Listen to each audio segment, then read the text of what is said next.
అరటిపండు తొక్కారు. అవును, మనకి వాళ్ళు అరటిపండు తినేసాం, మన ముఖమే తొక్కేసి అరటిపండు తొక్క గవర్నమెంట్ కాకుండా తొక్కలో గవర్నమెంట్. ఆ ఫ్యాన్కి సౌండ్ ఎక్కువ, గాలి తక్కువ సౌండ్ ఆ ఫ్యాన్కి. ముఖ్యంగా మన ఉంగుటూరు నియోజకవర్గానికి సంబంధించి మట్టి కంకర లారీని 8,000కి అమ్ముకునే వాళ్ళు కాదు, ధర్మరాజు గారు లాంటి దమ్మున్న నాయకుడు మనకు కావాలి.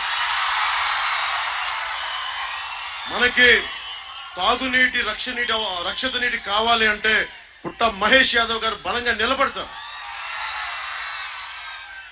ఇంకోసారి వైసీపీ వస్తే ఏం జరుగుతుందంటే, మన నిడమర్రు భీమేశ్వర ఆలయంలో వాళ్ళు కూర్చొని ఆ చెరువున్న భూముల్ని అవి కూడా తప్పేసుకుని లీజులు కూడా కట్టట్లేదు. దేవుడి భూములు.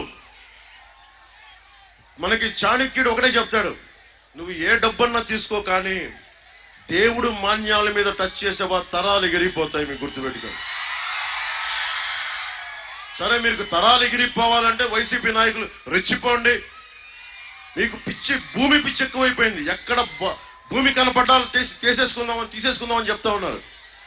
మీరు ఎవరైనా సరే భూమిలోకి దిగిపోవలసిన వాళ్ళే. మీరు భూమికి బాకీ ఉన్నవాళ్ళు మీరు అందరూ, మర్చిపోకండి ఆ విషయం.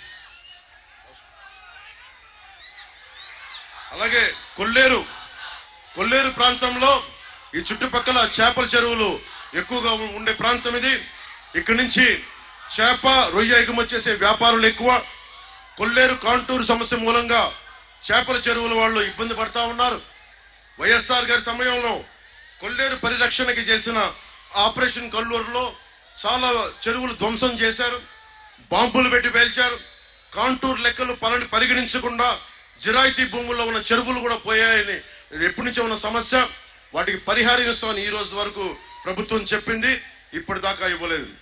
మనకి ధర్మరాజు గారు ఈ సమస్యకు ప్రత్యేకమైన శ్రద్ధ పెట్టి తెలుగుదేశం, జనసేన, బీజేపీ కూటమి ఈ బాధ్యత తీసుకుంటుంది. కొల్లూరు రీసర్వే, కాంటూరు లెక్కలు తేల్చాలి, ఇది డిమాండ్. కాంటూరు లెక్కలు తేలితే దాదాపు 10,000 ఎకరాలకి రైతులకు ప్రయోజనకారిగా ఉంటుంది. ఆ విషయం కూడా మేము శ్రద్ధ పెడతాం. కొల్లేరులో పారిశ్రామిక కాలుష్యం, ఆక్వా మనకి డ్రైనేజ్ వదిలేయడంతో చేపలు కూడా దెబ్బతింటా ఉన్నాయి.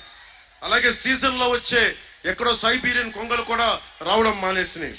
అందుకని ఏదైనా సరే శుద్ధి చేసిన తర్వాతే కొల్లేరులో వదులుతాం అన్న మాట. నేను వ్యక్తిగతంగా దీని మీద నేను పోరాటం చేస్తాను. మనకి పర్యావరణాన్ని పరిరక్షించే అభివృద్ధి ప్రస్థానం జనసేన మూల సిద్ధాంతాల్లో ఒకటి.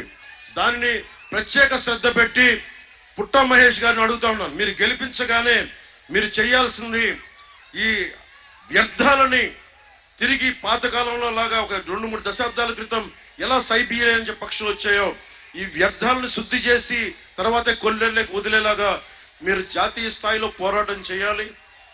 దానికి మేమందరం మీకు అండగా ఉంటాం. నేనైతే ప్రత్యేకించి నేను మాటిస్తున్నాను, నాకు పర్యావరణం కాలుష్యం చాలా బాధ. భవిష్యత్తులో బిడ్డలు బాగుండాలంటే కాలుష్యం తగ్గాలి, అభివృద్ధి ఉండాలి, కానీ కాలుష్యంతో కాదు.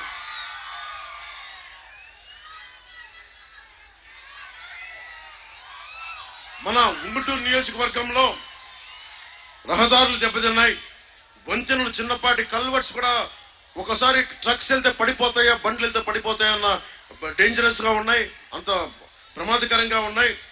ఆక్వా ఎగుమతి వ్యాపారంలో జోరుగా ఉన్న ఈ ప్రాంతంలో రహదారులు కానీ వంతెనలు లాంటి ఒక మౌలిక వసతులు కూడా మనకి కల్పించుంటే ఇరుపాటికి చాలా చక్కటి డబ్బు ఉపాధి అవకాశాలు ఉండే.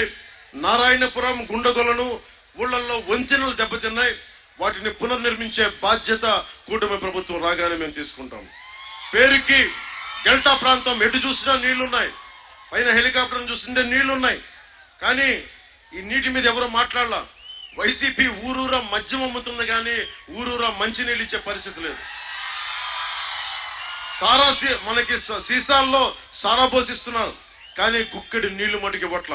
మన నియోజకవర్గంలో ఉన్న 81 గ్రామాల్లో 64 గ్రామాలకి ఇంకా తాగునీరు ఇబ్బంది ఉంది.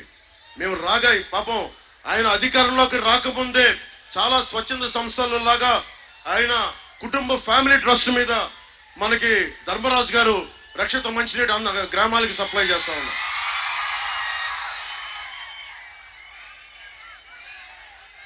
అలాగే ఆక్వా రైతాంగం కూడా మీకు బలమైన చేయూతని ఇవ్వాల్సింది పోయి మిమ్మల్ని అగాధంలోకి తోసేశాడు.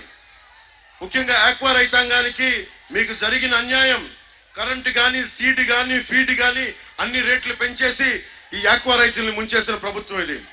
ఇదే కంటిన్యూ అయితే మన రాష్ట్రానికి, మన దేశానికే విదేశ మారక ద్రవ్యం మనకి లోటైపోతుంది. ఈ వ్యవస్థ మారకపోతే చాలా పెద్ద ఎత్తున మనకి విదేశ మార్గం దెబ్బతింటాం మనం.